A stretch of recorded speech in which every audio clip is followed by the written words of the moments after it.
8 साल हो गए थे मेरी बहन की शादी को, और मैं इन 8 सालों में एक दफ़ा भी नहीं गया।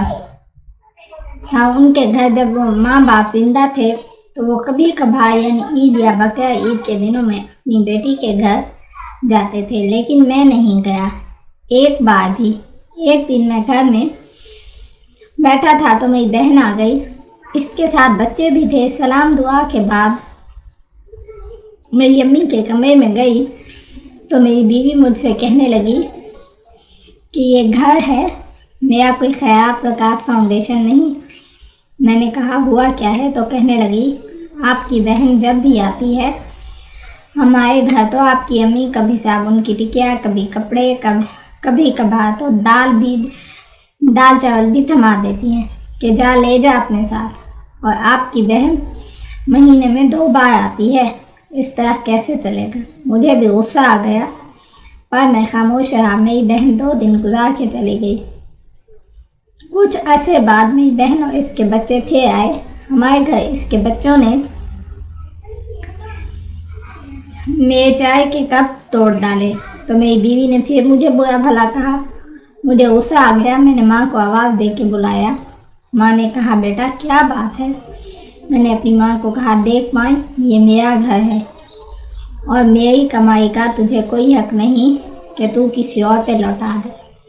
अगर आइंदा आपने मेरी बहन को दाल चावल या कुछ भी दिया तो इसके साथ तुझे भी घर से निकाल दूंगा। तो माँ थी डर गई। इसे पता था कि आजकल के बच्चे शादी के बाद माँ बाप को पहचानने से भी इनकारी होते हैं।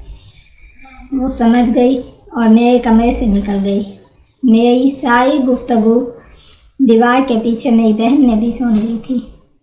थोड़ी देर बाद मेरी बहन ने मुझे आवाज़ दी कि भाई मुझे ज़रा गाड़ी अड्डे तक पहुंचाना। मैंने इसके सामने अदाकारी करते हुए कहा कि कुछ दिन तो ठहरती यहाँ। तो जवाब में बोली कि बच्चों ने स्कूल से छुट्टी नहीं ली है भाई, मुझे जाना है। कुछ दिन बाद मैं और मेरे बड़े भाई ने जायदाद का बंटवारा करना था तो मेरी माँ ने मेरी बहन को भी बुलाया इस दिन के चलो इसको भी कुछ मिलेगा। बाप के हिस्से में तो मैं और मेरा भाई इनकारी हो गए इनके हिस्से से, और कहा कि ये हम दोनों भाइयों का है, इसमें इसका कोई हिस्सा नहीं। मैंने बहन को कहा कि हमारे भी छोटे छोटे बच्चे हैं, ये क्या खाएंगे। तो मेरी बीवी ने भी कहा कि यहाँ कोई लंगर नहीं लगा कि हम आपको कुछ दे दें। बड़ा भाई अलहदा हो गया और चला गया और शहर चला गया। वक्त गुजरता रहा और हालात ने करवट ली। मेरा बेटा किसी नामालूम मोजी मर्ज में मुब्तला हो गया। डॉक्टर्स भी इलाज करते करते थक गए थे। मेरे पास जो कुछ था मैंने अपने बेटे के इलाज की खातिर लुटा दिया। ज़मीन बेची, कारोबार ख़त्म हो गया, घर बेच दिया, मगर बेटा ठीक नहीं हुआ।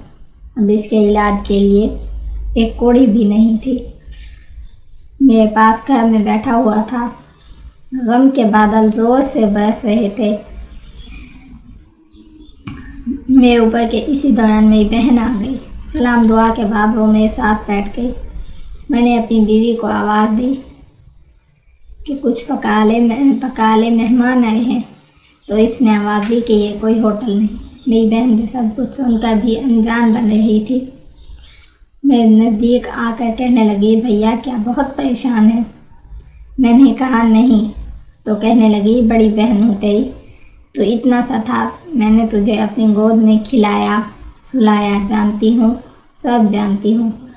इसके साथ ही इनकी आंखों में आंसू सैलाब की तरह तैर रहे थे।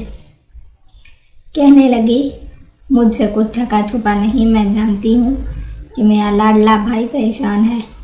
मुझे बालों से पकड़ कर कहने लगी कि देख बाल भी सफ़ेद हो गए थे। मैंने कहा कुछ नहीं।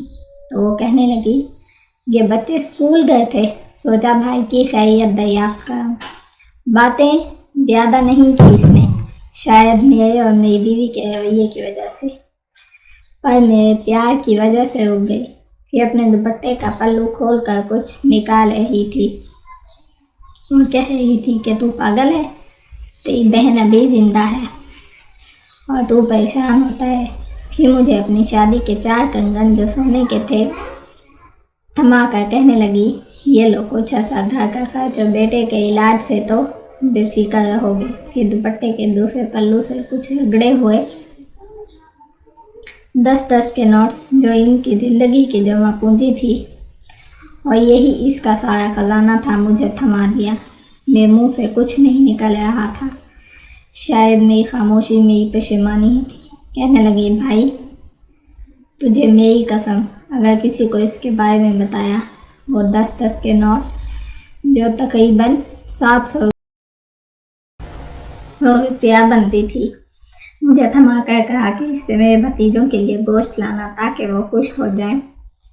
और रोते हुए भागते जाने लगी। शायद वो अपने आंसू छुपा रही थी जो मेरी मोहब्बत में बहा रही थी। जब जा रही थी तो इसके पाँव में वही पुरानी चप्पल और वही दुपट्टा जो हमारे घर आकर लाती थी पहने थे। अब मुझसे रहा नहीं गया।